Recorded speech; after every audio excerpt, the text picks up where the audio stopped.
சமீபத்தில் உக்ரைனிய அதிபரான ஜெலன்ஸ்கி அவர்கள் ஒரு மிகப்பெரிய ஸ்டேட்மெண்ட் கொடுத்திருக்காரு. உக்ரைனை பாதுகாக்கிறதுக்கு மேற்கு நாடுகள் குறைஞ்சபட்சம் 120 F-16 போர் விமானங்கள் கொடுத்தா மட்டும்தான் எங்களால் ரஷ்யர்களுக்கு எதிராக சண்டை போட்டு ஜெயிக்க முடியும் அப்படின்னு ஒரு பகிரங்கமான ஸ்டேட்மெண்ட்டை கொடுத்திருக்காரு. இந்த ஸ்டேட்மெண்ட் எதை தொடர்ந்து வருது அப்படின்னு பார்த்தீங்கன்னா, கொஞ்சம் கொஞ்சமாக இந்த F-16 அப்படின்னு சொல்லக்கூடிய போர் விமானங்கள் உக்ரைனுக்குள்ள போகுது அப்படின்ற அந்த தேதி அப்படியே தள்ளி போய்கிட்டே இருக்கு.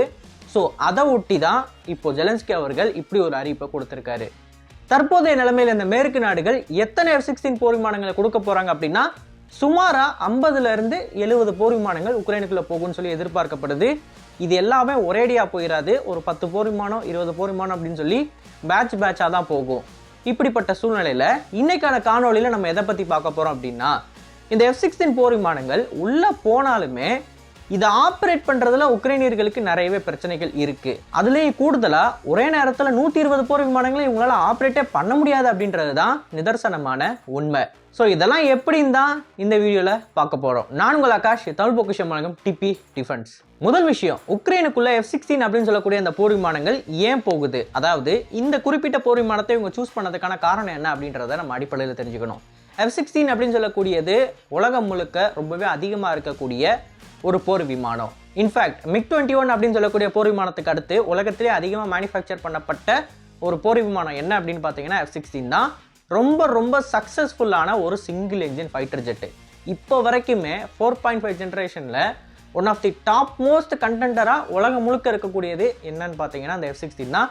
அண்ட் இந்த இடத்த 50 வருஷமாக இந்த போர் விமானம் தக்க வச்சுக்கிட்டு இருக்கு. 50 வருஷமாக ப்ரொடக்ஷன் லைனில் இருக்குது அப்படின்றப்ப எந்த அளவுக்கு அட்வான்ஸ்மெண்ட்டை இதோட ஏர் ஃப்ரேம் அப்படின்னு சொல்லக்கூடியதோ இல்லை இதோட வெப்பன்ஸ் பேக்கேஜ் அப்படின்னு சொல்லக்கூடியதோ அடைஞ்சிருக்கும் அப்படின்றத நீங்கள் புரிஞ்சுக்கலாம். ஸோ இந்த போர் விமானத்தை உக்ரைனுக்கு கொடுக்கறதுக்கான இன்னொரு காரணமும் என்ன அப்படின்னு பார்த்தீங்கன்னா, உலகத்தில் இருக்கக்கூடிய நிறையவே நாடுகள் 4.5 ஜென்ரேஷன்லேருந்து 5th ஜென்னுக்கு டிரான்சிட் ஆகுறாங்க. அப்படி டிரான்சிட் ஆகிறப்ப ரொம்ப கேப்பபிளான இந்த F-16 அப்படின்ற போர் விமானங்கள் வந்து சும்மா கிடக்கு. ஸோ சும்மா கிடக்கக்கூடிய இந்த போர் விமானத்தை எல்லாத்தையுமே அப்படியே உக்ரைனுக்கு டிரான்ஸ்ஃபர் பண்ணிடலான்னு இந்த மேற்கு நாடுகள் நினைக்கிறாங்க. அண்ட் சும்மா கிடக்கக்கூடிய அந்த போர் விமானங்கள் எல்லாமே நிறைய நேரங்களில் ரொம்ப பழைய வேர்ஷனாக இருக்குது. பட் அது என்னதான் பழைய வேர்ஷனாக இருந்தாலும் அதோட ஏர் ஃப்ரேமை இப்போ இருக்கக்கூடிய மாடர்ன் வேர்ஷனுக்கு அப்டேட் பண்ண முடியும். அதன் காரணமாகவும் தான் என்ன பண்ணுறாங்க, இந்த F-16 போர் விமானங்களை எடுத்து இதை மாடிஃபை பண்ணி உக்ரைனுக்குள்ளே கொடுக்கலாம் அப்படின்னு நினைக்கிறாங்க. அண்ட் ஒரு டாக் ஃபைட் அப்படின்னு எடுத்துக்கிட்டிங்கனாலும் சரி, இல்லை பிவிஆர் கேப்பபிலிட்டிஸ் அப்படின்னு எடுத்துக்கிட்டிங்கனாலும் சரி, F-16 எல்லா விதமான இடங்களிலும் எக்ஸல் ஆகும்.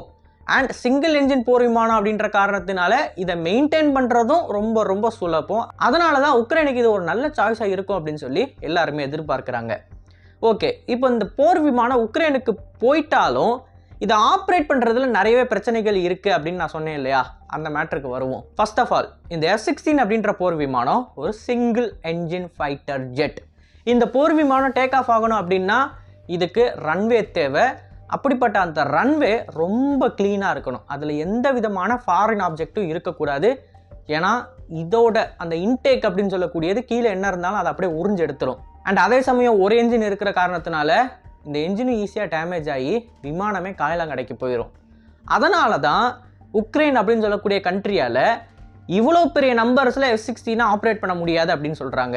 ஏன்னு பார்த்தீங்கன்னா, உக்ரைன் கிட்டே இப்போ ரன்வேயே கிடையாது. ஏன்னா எல்லா ரன்வேயுமே ரஷ்யர்கள் வந்து டார்கெட் பண்ணிக்கிட்டு இருக்காங்க. ஸோ அவங்க நாட்டோட போர் விமானமான Su-27, MiG-29 மாதிரியான விஷயங்களை கூட அவங்க ரன்வே இல்லாமல் ரோட்டில் இருந்து தான் ஆப்ரேட் பண்ணிக்கிட்டு இருக்காங்க.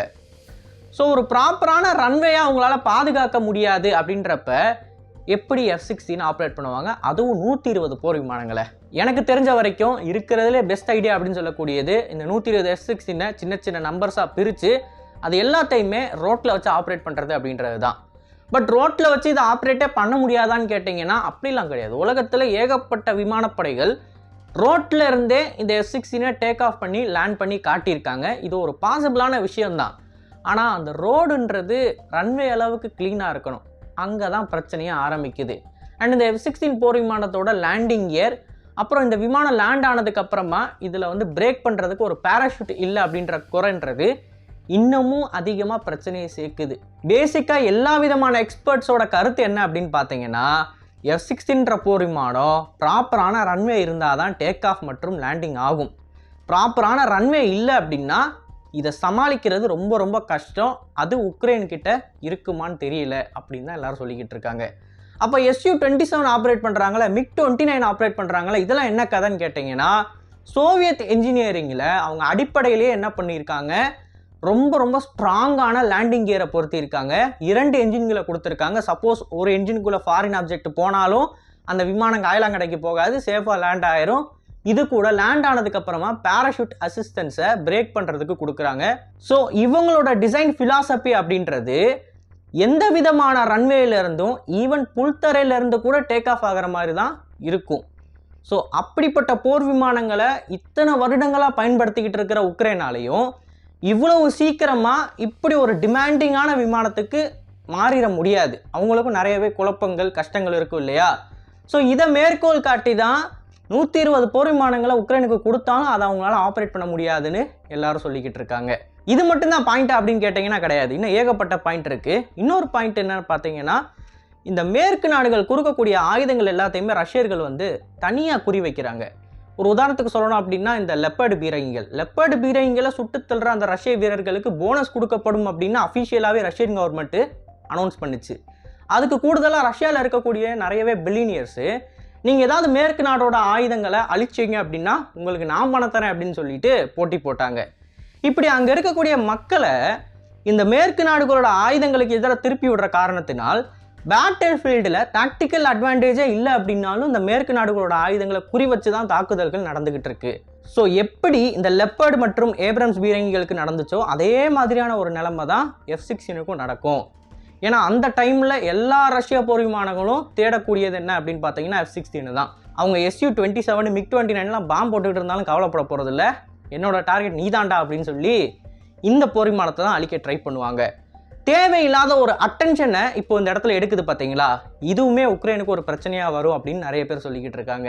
அண்ட் இதுக்கப்புறம் கடைசியாக வரக்கூடிய பிரச்சனை என்ன அப்படின்னு பார்த்தீங்கன்னா F-16க்கான ட்ரைனிங் தான். உக்ரைனியன் பைலட்ஸ் F-16 போர் விமானங்களை ஆப்ரேட் பண்ணுறதுக்கு தகுதியான ஆட்களாக இருப்பாங்களா அப்படின்றது உலகத்தில் இருக்கிற எல்லாருக்குமே ஒரு பெரிய சந்தேகமாக இருக்குது. மேக் நோ மிஸ்டேக், ரஷ்யா மாதிரியான மிகப்பெரிய விமானப்படையை சமாளித்து இத்தனை வருஷம் உக்ரைனிய விமானப்படைன்னு ஒன்று இருக்குது அப்படின்னாலே அது பெரிய அச்சீவ்மெண்ட் தான். அந்த அளவுக்கு அந்த பைலட்ஸுக்கு ஸ்கில் இருக்குன்றதை நம்ம ஒத்துக்கிட்டு தான் ஆகணும். ஏன்னா 2 பேரையுமே ட்ரெயின் பண்ணது சோவியத் ஆர்மி. ஸோ இப்படிப்பட்ட ஒரு கண்ட்ரி கிட்ட இவ்வளோ ஸ்கில் இருக்குன்றப்ப இவங்களால ஏன் F-16 ஆப்ரேட் பண்ண முடியாதுன்னு கேட்டிங்கன்னா, F-16ன்றது ஒரு டிஃப்ரெண்ட்டான டாக்ட்ரினை ஃபாலோ பண்ணுது. அது சோவியத் அடிப்படையில் உருவாக்கப்பட்டது கிடையாது. அது எந்த வகையிலையும் சோவியத் மாதிரி இருக்காது. ஸோ அந்த விமானத்தை எப்படி பயன்படுத்தணும், அதுக்கேற்ற மாதிரி அவங்களோட டாக்டிஸை எப்படி மாற்றணும் அப்படின்னு ட்ரை பண்ணுறப்ப அவங்களால வெறும் 1 வருஷத்தில் அதை அச்சீவ் பண்ணிட முடியாது.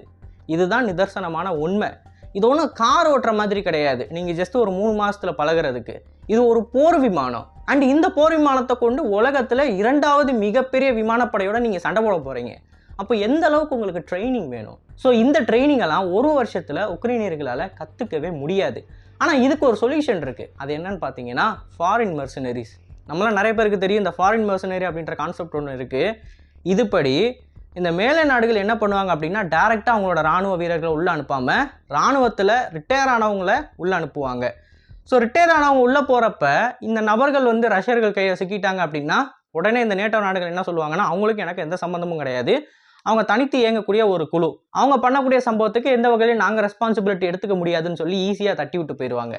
ஸோ அதே மாதிரி விமானப்படையிலையுமே ஏற்கனவே F-16 போர் விமானத்தை ஆப்ரேட் பண்ணி ரிட்டையர் ஆன பைலட்ஸ் எல்லாத்தையுமே கொண்டு வந்து அவங்கள உக்ரைனுக்குள்ளே அனுப்பலாம், ரஷ்யாவுக்கு எதிராக போர் பண்ண வைக்கலாம் அப்படின்னு ஒரு முடிவு பண்ணியிருக்காங்க. ஸோ இப்படி இவங்க பண்ணுறதுனால நேட்டோ அப்படின்னு சொல்லக்கூடிய கண்ட்ரி டைரெக்டாக கான்ஃப்ளிக்ட்டுக்குள்ளே இறங்கலை. அதே சமயம் இவங்களால முடிஞ்ச அளவுக்கு உதவிகளையும் பண்ணுற மாதிரி இருக்குது. ஸோ ரஷ்யர்கள் ஈவன்தோ இந்த F-16 போர் விமானத்தோட பைலட்டை உயிரோட பிடிச்சாலும் அந்த பைலட் வந்து தனியாக ஒரு ப்ரைவேட் மெர்சனரியாக தான் இருப்பாரே தவிர அரசாங்கத்தோட எந்த வகையிலையும் தொடர்பில் இருக்க மாட்டார். ஸோ இந்த ஒரு ஆப்ஷன் வந்து இந்த மேலை நாடுகளுக்கு இருக்குது. இதை கண்டிப்பாக பயன்படுத்துவாங்க அப்படின்னு சொல்லி எதிர்பார்க்கப்படுது. ஸோ இதெல்லாம் வச்சு பார்க்குறப்ப நமக்கு ஒரு விஷயம் தெளிவாக புரியுது. F-16 அப்படின்ற இந்த போர் விமானம் உக்ரைனுக்குள்ளேருந்து ஆப்ரேட் பண்ணுறதை விட உக்ரைனுக்கு வெளியே இருந்து ஆப்ரேட் பண்ணுறது தான் பெஸ்ட்டு. பக்கத்தில் இருக்கக்கூடிய போலண்ட், ரொமேனியா மாதிரியான நேட்டோ நாடுகளுக்கு உள்ளே இருந்து இந்த போர் விமானங்களை டேக் ஆஃப் பண்ண வச்சு ரஷ்ய நிலைகளுக்கு எதிராக தாக்குதலை பண்ணிட்டு திருப்பி இந்த நாடுகளுக்குள்ளே போக வைக்கலாம். பட் இந்த ஒரு ஆப்ஷனை வந்து உக்ரைன் சூஸ் பண்ணாங்க ஆர் நேட்டோ கண்ட்ரிஸ் சூஸ் பண்ணாங்க அப்படின்னா இது ரஷ்யர்களை இன்னமும் ஒரு படி அதிகமாக கொண்டு போகும். ஏன்னா ரஷ்யர்களுக்கும் இதை பற்றி தெரியும், ஏற்கனவே இதை பற்றி அவங்க பேசிட்டாங்க பல மாதங்களுக்கு முன்னாடியே. அவங்களோட கருத்து என்ன அப்படின்னு பார்த்தீங்கன்னா, ஸோ நேட்டோ பேசிஸை பயன்படுத்தி F-16 போர் விமானங்களை நீங்கள் ஃபியூச்சரில் ஆப்ரேட் பண்ணுற மாதிரி இருந்துச்சுன்னா அந்த நேட்டோ பேசிஸையும் நாங்கள் டார்கெட் பண்ணுவோம், விச் இன்க்ளூட்ஸ் போலாண்டில் இருக்கக்கூடிய நேட்டோ பேஸ் அண்ட் ரொமேனியாவில் இருக்கக்கூடிய நேட்டோ பேஸ். ஸோ அப்படி நாங்கள் டார்கெட் பண்ணால் ஃபுல் ஸ்கேல் எஸ்கலேஷனுக்கு போகிறதுக்கு தயாராகிக்கோங்க அப்படின்னு ரஷ்யர்கள் வந்து தெளிவாக சொல்லிட்டாங்க. ஸோ எது எப்படி போகுது அப்படின்றத நம்ம பொறுத்திருந்து தான் பார்க்கணும். ஆனால் உண்மை என்ன அப்படின்னு கேட்டிங்கன்னா, 120 போர் விமானங்கள் ஆப்ரேட் பண்ணுற அளவுக்கு உக்ரைன் கிட்ட இன்ஃப்ராஸ்ட்ரக்சர் கிடையவே கிடையாது. மேபி ஒரு 30-40 போர் விமானங்களை ஆப்ரேட் பண்ணலாம், அவ்வளவுதான். ஸோ இதுதான் இப்போ இருக்க நிலவரம். இதை தாண்டி பெருசாக எதுவும் நடக்க போகிறதில்ல. இதை பற்றி நீங்கள் என்ன நினைக்கிறீங்க அப்படின்ற உங்களோட கருத்துக்களை தாராளமாக கமெண்ட்ஸில் பதிவிடுங்க. அண்ட் இது போல் நிறைய தகவல்களை நீங்கள் தெரிஞ்சுக்கணும் அப்படின்னு நினச்சிங்கன்னா சேனலை சப்ஸ்கிரைப் பண்ணிக்கோங்க. நல்லதை இப்போ நல்ல சமுதாயத்தை வரக்கும். நன்றி, வணக்கம்.